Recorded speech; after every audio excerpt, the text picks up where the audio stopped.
Selamat sore Pak Greg dan teman-teman, perkenalkan nama saya Lorencia Agnes KG dengan NIM 21I20022, Prodi Nutrisi dan Teknologi Kuliner.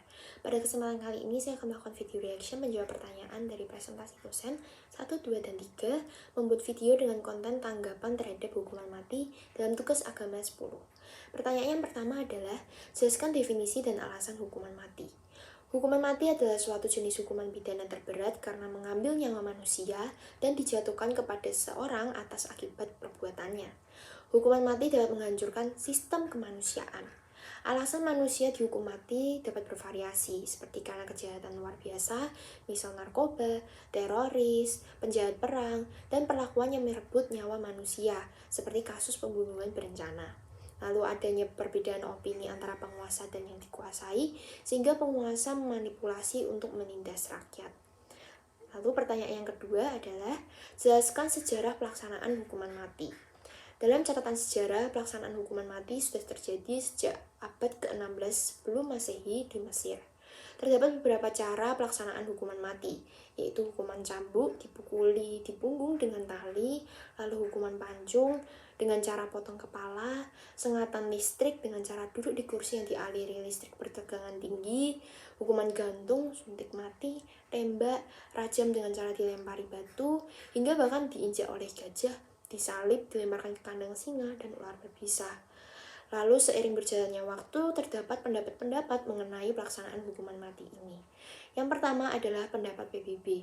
Majelis PBB menyerukan penghapusan hukuman mati di seluruh dunia berturut-turut sejak tahun 2007, 2008, 2010, 2012, dan 2014. Namun masih ada 60% penduduk di dunia yang tinggal di negara yang masih memberlakukan hukuman mati ini, seperti negara kita, Indonesia, Tiongkok, India, dan Amerika Serikat.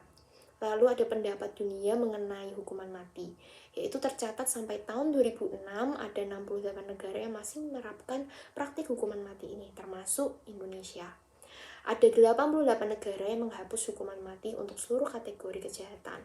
Ada 11 negara yang menghapus hukuman mati untuk kejahatan biasa. Ada 30 negara yang melakukan moratorium yang secara praktis telah menghapus hukuman mati. Dan masih ada 129 negara yang memberlakukan hukuman mati ini. Bahaya dari hukuman mati ini bisa digunakan untuk manipulasi rakyat-rakyat yang lemah, sehingga tidak ada kebijaksanaan dari wewenang berwajib terhadap hukuman mati ini. Lalu ada pendapat gereja yang sangat bervariasi, yaitu ajaran-ajaran Yesus menitik beratkan pada rekonsiliasi dan penebusan dosa. Ini dari ajaran Kristiani adalah kasih. Gereja Katolik Roma menentang keras hukuman mati dan menurut Santo Clemens menegaskan bahwa mengambil nyawa manusia adalah bertentangan dengan Injil dan mendorong manusia untuk tidak melaksanakan hukuman mati ini.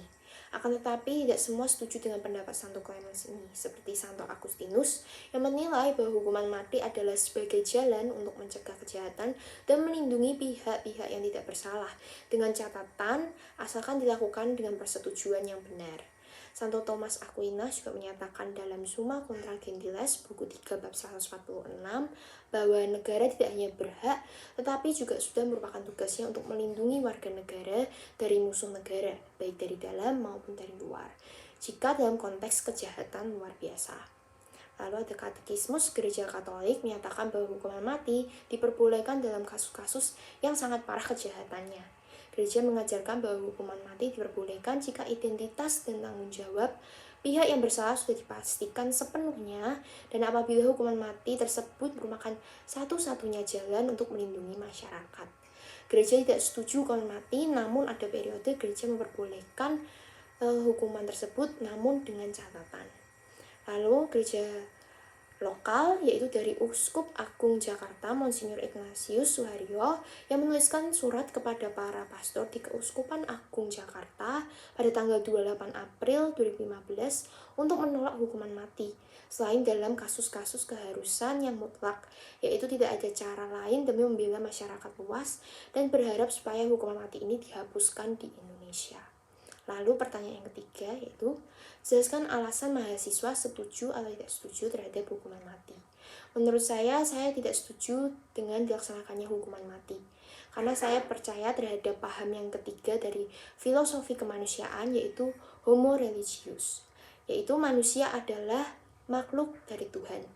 Jika manusia diperbolehkan membunuh ciptaan Tuhan, maka manusia tidak akan bisa mempertanggungjawabkan perbuatannya kepada Tuhan. Tuhan memerintahkan kita supaya jangan membunuh. Yang berhak mengambil nyawa manusia adalah Tuhan. Saya juga setuju dengan pendapat Santo Clemens yang menegaskan bahwa mengambil nyawa manusia itu bertentangan dengan Injil. Manusia tidak seharusnya membunuh ciptaan Tuhan dan sesamanya dalam alasan apapun. Menurut saya, langkah lebih baik jika pelaku pidana yang melakukan kejahatan luar biasa ini dihukum penjara seumur hidup agar para pelaku bisa merasa jerah atas perbuatannya dan tidak akan mendapatkan kembali kehidupannya yang layak di dalam bui penjara. Mungkin hal ini cukup pro dan kontra, namun jika kita membalas kejahatan dengan kejahatan, bukankah kita sama saja dengan para pelaku pidana tersebut? Seperti yang tertulis dalam Roma bab 12 ayat 21, janganlah kamu kalah terhadap kejahatan, tetapi kalahkanlah kejahatan dengan kebaikan. Maka menurut saya lebih baik para pelaku pidana kejahatan luar biasa ini direhabilitasi dan ditahan seumur hidup agar mereka tidak melakukan lagi kejahatan di dunia luar. Sekian video reaction dari saya, terima kasih.